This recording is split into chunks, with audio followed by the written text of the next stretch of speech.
Um, I was going to type up a post about all the violence and stuff in schools, and because I feel like I need to say something. I don't have a classroom. I don't have kids to speak to anymore. So I wanted to put something together because I don't want to keep my mouth shut about this.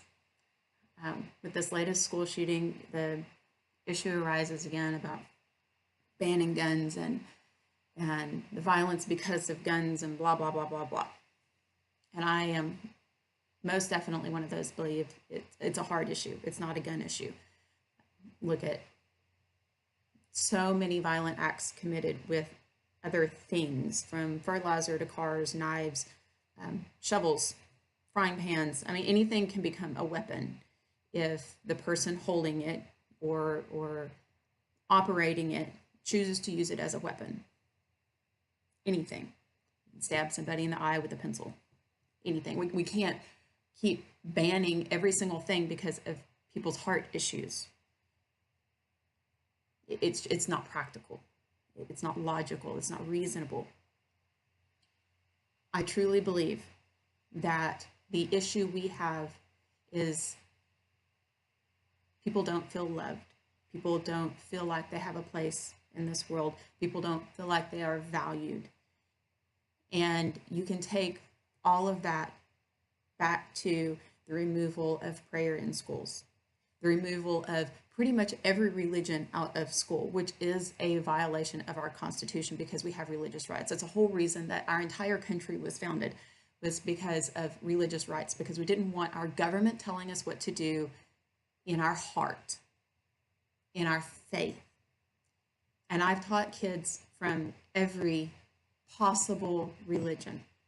I'm not just talking about Christianity. I'm not just talking about Christian prayer. I'm not just talking about having the Bible in school.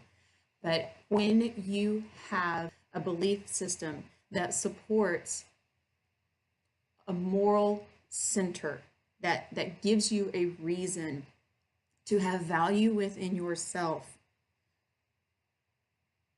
the violence minimizes. I'm not saying it's ever going to go away, but all of these issues that we have now with violence in schools, be it shootings in schools or just the sheer number of fights, and I have been privy to many of those in my years as a teacher, they go away because you have a higher value of yourself than just fighting over some boy or going into a deep depression because you don't think that you're valuable in any way, that you have no worth on this earth. And so not only do you feel so poorly about yourself, but you feel like you also have to take other people out with you for whatever reason. This kid, this last one, he cried out for help. He flat out said what he was going to do, and nobody was there for him. Why? It just proved to himself that he really didn't have any value. He said, look, this is what I'm going to do. Who nurtured him? Who went after him? Who sought after him? Nobody. And that's one thing that a church provides, or it should. A good church, a healthy church should provide that nurturing environment. This kid struggled a lot. He had a lot of home problems. Who was there to help him? Who was there to lift him up? He had no God to turn to. I know that everything that I've been through, if I didn't have my family, my church, my close friends, and most importantly, my God to turn to, I probably wouldn't be here either.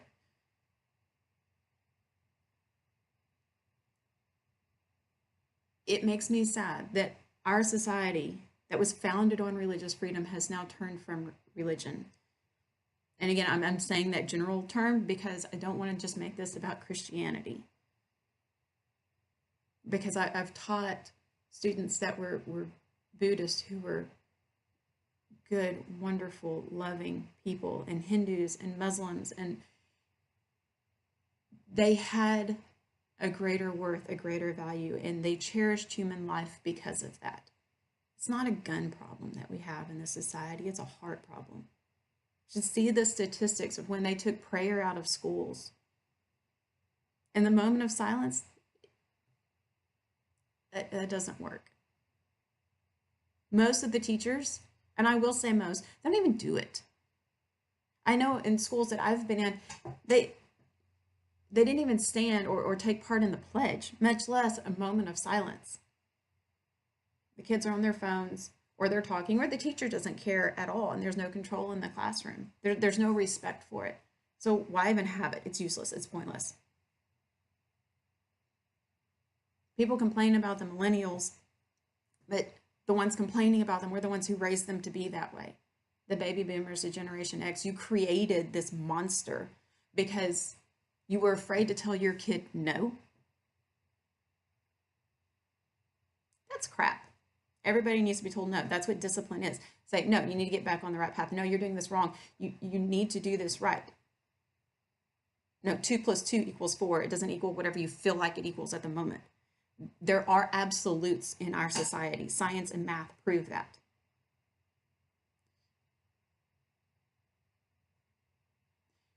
Within each religion, major religion, the word no is very important. Self-control, self-discipline, that's important. We have students run wild now because nobody wants to be an actual adult. They don't know how to grow up to be an adult because they weren't taught how to be an adult because the adult didn't want to be an adult. It's sad. It's pathetic. So at this point in time, I think a lot of the baby boomers and even Generation X, we need to just shut up. And the students that are in the middle of all of this chaos, they're the ones who need to speak up. You have the right to speak up. If you're in that classroom, you have the right to pray. You have full right to do that. It's in our Constitution. And if a school tells you no, they're actually violating your constitutional right. Freedom of speech doesn't say except for religion. You were supported 100% in speaking about your beliefs. In prayer in schools, you're allowed to do that.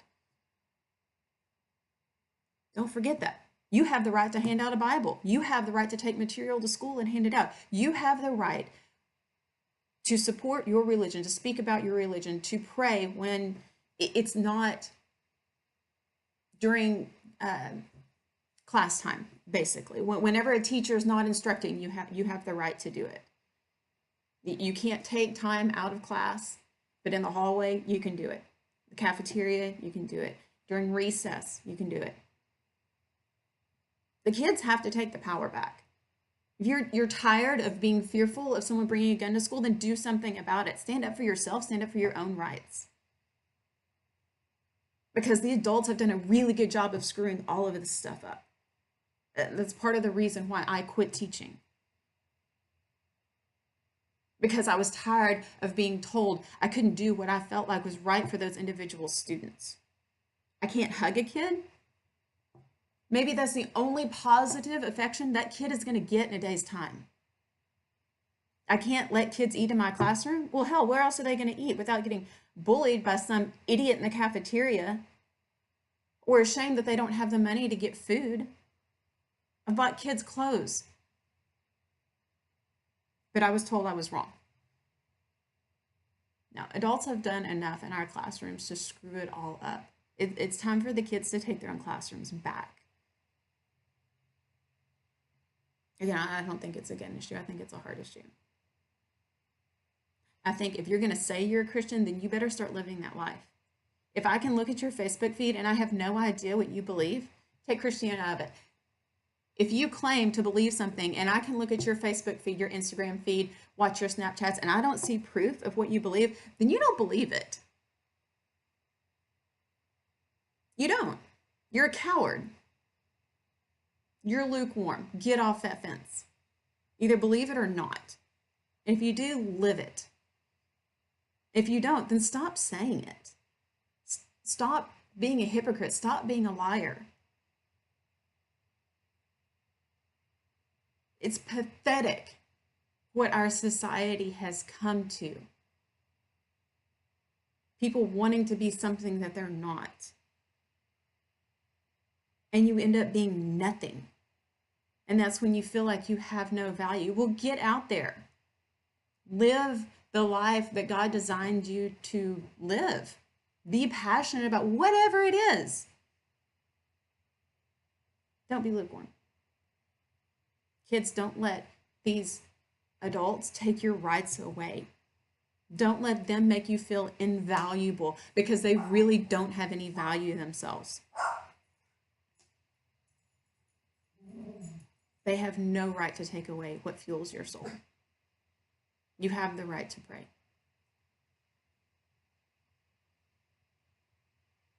You have the right to read your Bible at school.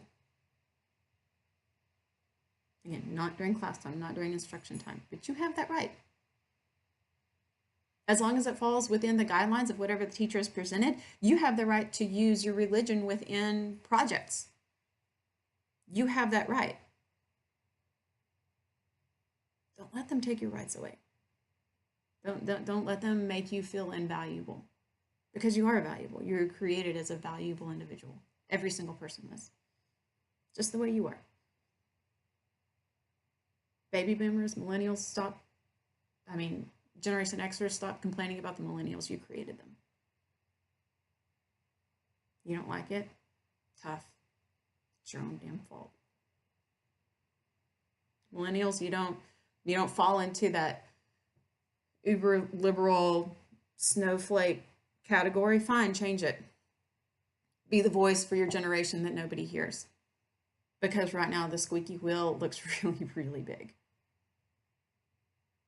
And it's sad to see the lack of work ethic and the lack of passion and the lack of desire for success. And I know it's not everybody. I know it's not. But it sure looks that way. So if you are a millennial, use your voice, get out there, speak out for what's right. Have some values, have some morals. Not everything is right. A lot of it's pretty gross. You know, we need to have class back in our society. Not everything needs to be out in the open. Not everything needs to be said. Not everything needs to be seen. Let's get some class back. Let's get some morality back. Let's get some modesty back. Your whole personal life doesn't need to be on social media. Nobody needs to know what's going on in your private life. If you're hurting, turn to people that you can trust. Again, that's where church comes in. That's where mentors come in. And I hope my students know, my former students know that I'm still here. I'm right here if you ever need anything. And I do have some contact me. I'm still here.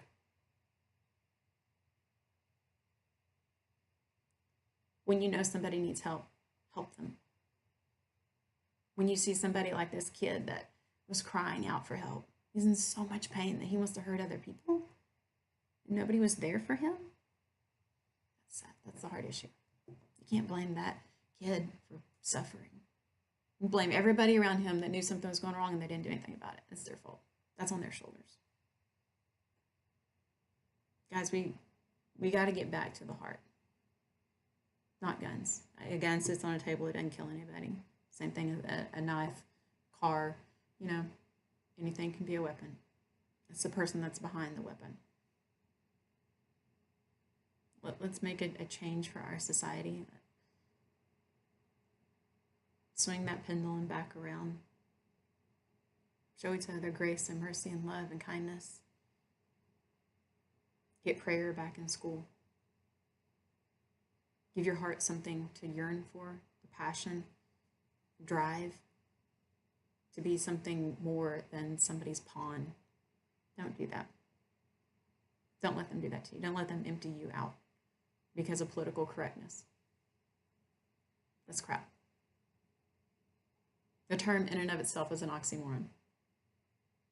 Political correctness. Really? Really? Yeah, not buying it.